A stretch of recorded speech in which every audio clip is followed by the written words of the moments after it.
I'm here on the 13th hole, a long and difficult par 4 straight up the hill and today into the wind, and I find myself in a situation probably 30 yards from the pin, but because of this upslope and the fact that the flag is just on the green, it's going to make it very difficult for me to make my shot selection. So always I'm looking to see how much I can keep the ball on the ground, and clearly in this situation I won't be able to run it up that slope with any kind of control, so I'm going to have to use a lob shot. A lob shot means 95% of the distance is carried in the air and the ball hopefully will stop pretty close to where it lands.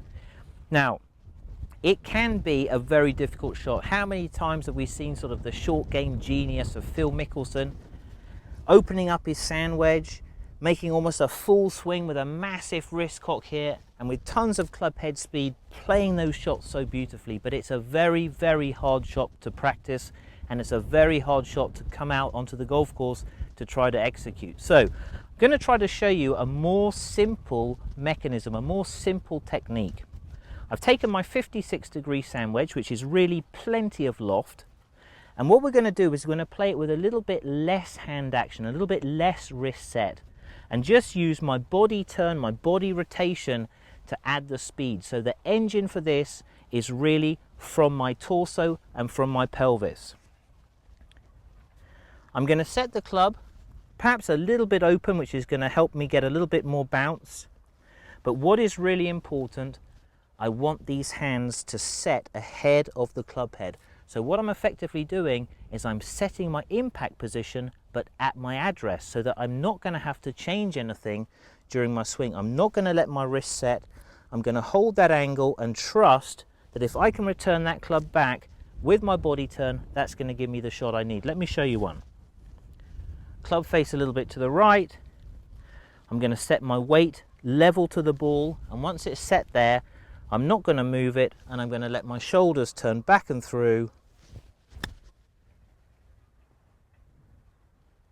to play that shot up onto the green. So key areas to focus on, or key areas where mistakes can happen.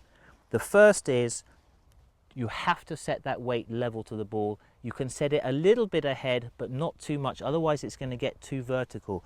But once that weight is set, it cannot move. You cannot be shifting back. That's going to invite you to scull or thin the shots. You cannot go too far forward either. That's going to cause you either to top them or duff them.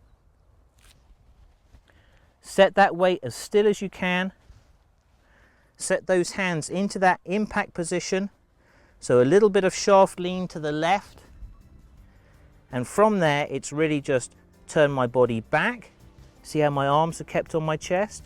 Return that back to impact and then rotate it through.